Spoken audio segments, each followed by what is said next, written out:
Le feu continue de ravager les abords de Los Angeles.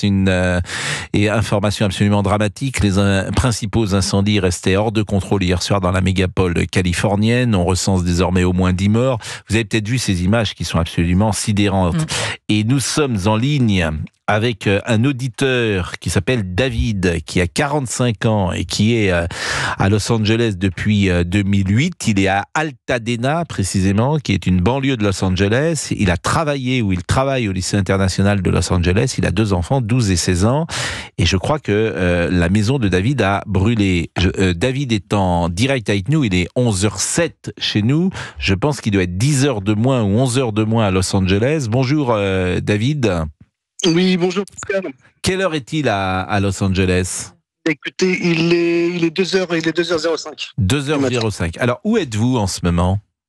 Alors, en ce moment, on a été hébergé par, je dirais, des connaissances, en fait, dans une maison. Il faut savoir qu'à Altadena, la situation est, entre guillemets, dramatique.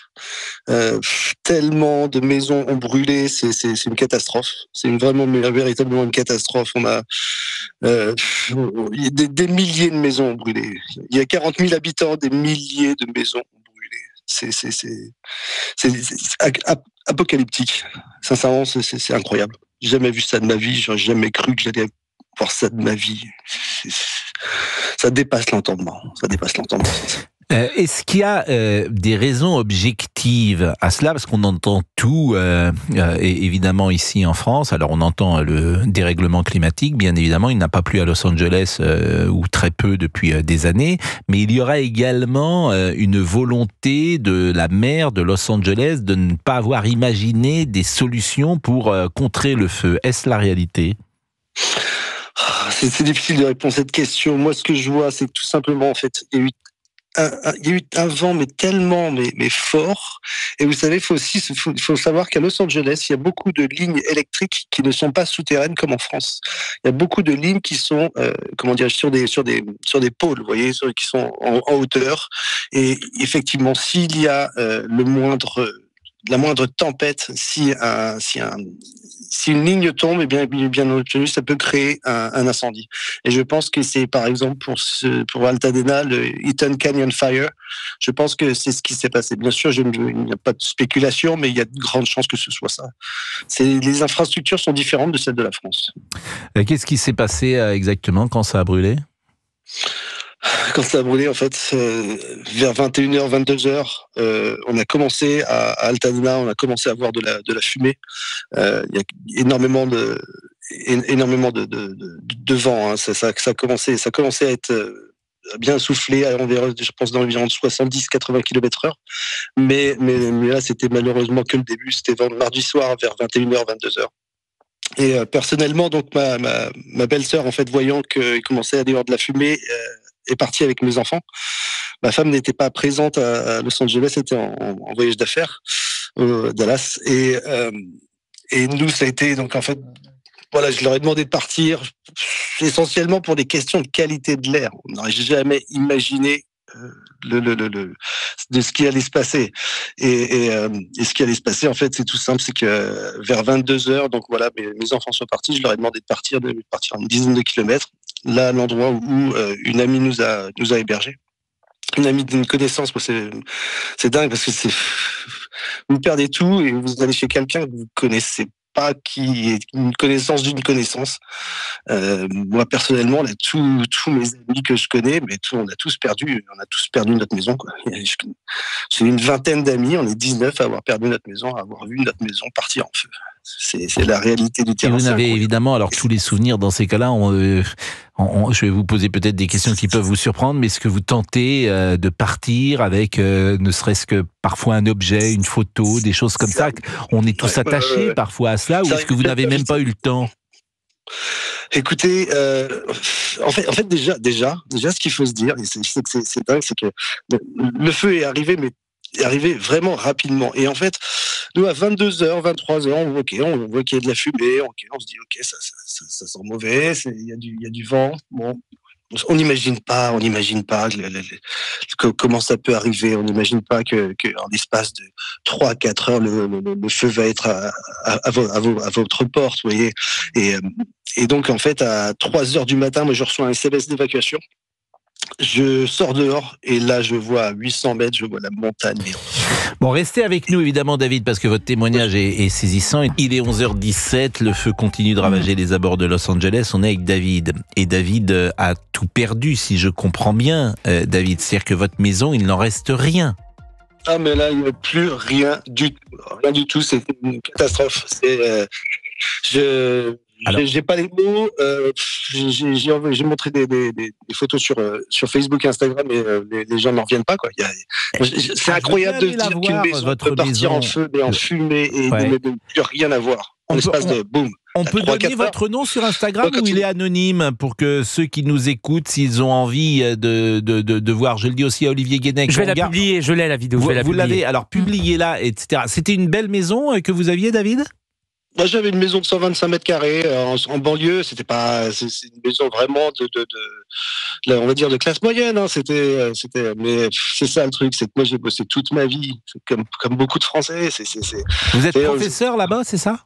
Pardon ? Vous êtes professeur Non, je recherche des infrastructures. Je travaille, on va dire, au niveau technique, de réparation pour les ça campus. Marche moins bien, la liaison est moins bonne. La liaison est moins bonne qu'elle ne l'était tout à l'heure. Je ne sais pas pourquoi. Si vous êtes au téléphone, vous avez bougé. Peut-être, j'ai l'impression qu'elle est moins bonne, la liaison. Non, c'est que là, il y a beaucoup de réseaux qui ont brûlé. C'est incroyable. Alors, qu'est-ce que vous avez fait lorsque ça brûlait ? Qu'est-ce que vous avez tenté ? Ouais. Mais en fait, ce qui s'est passé, c'est que là, moi, dès que j'ai vu vers 3 heures du matin, j'ai reçu une alerte, une deuxième alerte, et là, je suis sorti et j'ai vu qu'il y avait des cendres, la montagne était en feu, et je me suis dit, mais c'est pas possible, quoi. Faut que je fasse tout pour sauver ma maison. J'ai pris les tuyaux d'arrosage, commencé à arroser surtout le jardin, il commençait à y avoir des cendres un peu partout, et il commençait à y avoir des débuts d'incendie. J'ai pris je suis monté sur le toit, j'ai arrosé le toit, ça a duré 2 heures et quart, mais c'était l'enfer. Il y avait de la fumée. Mais j'avais un masque, j'avais des lunettes de protection. Il y avait des pompiers quand même qui étaient là à ce moment-là. C'était l'enfer. Et j'arrose mon toit, et au bout d'un moment, vers 4h30 du matin, j'avais plus de pression, j'avais plus d'eau. Et là, je regarde à droite, je regarde à gauche, je vois les maisons de mes voisins en train de cramer. Je me dis, mais merde, je fais quoi là ? Et après, je me suis dit, mais c'est pas possible, faut que je me casse, faut que je m'en aille. J'ai quitté ma maison et je suis rentré dans mon truck et j'ai passé la première. Je suis parti direct excusez-moi, mais sur mon rétroviseur, j'ai vu ma maison en train de brûler, quoi. Ça m'a beaucoup atteint. Ça m'a beaucoup atteint. Et c'était même pas la fin. Parce que il fallait que je quitte mon quartier. Et tout mon quartier était en feu. Toutes les maisons.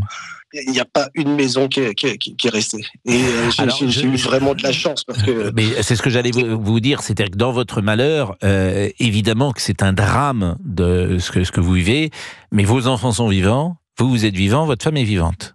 C'est exactement ça. Donc ça, c'est évidemment le plus important. Mais effectivement, le rapport affectif qu'on a à une maison, là où on a construit des souvenirs, et je vous disais, est-ce que vous avez pu retirer un objet, des objets auxquels on tient tous, un objet d'un parent, un objet d'un enfant, que sais-je, et là, rien n'a été possible. Le seul truc vraiment qui me tenait à cœur, c'est les médailles de mon grand-père, en fait. Les médailles de mon grand-père étaient décorées par le général de Gaulle en 45. Et vous n'avez pas pu les sauver, ces médailles. Mon père m'a laissé des médailles et j'avais un cadre. En fait, j'ai pris ça, j'ai pris des affaires et bien sûr, si j'avais su que ma maison allait être en feu, j'aurais pris beaucoup plus de choses. Mais vous avez pu sauver ces médailles et c'est vrai que c'est important d'avoir ça. Bon, David, qu'est-ce qui va se passer ces prochaines heures ? C'est-à-dire que vous allez à une assurance quand même qui va fonctionner, mais vous allez être hébergé où ? Comment ça va se passer ?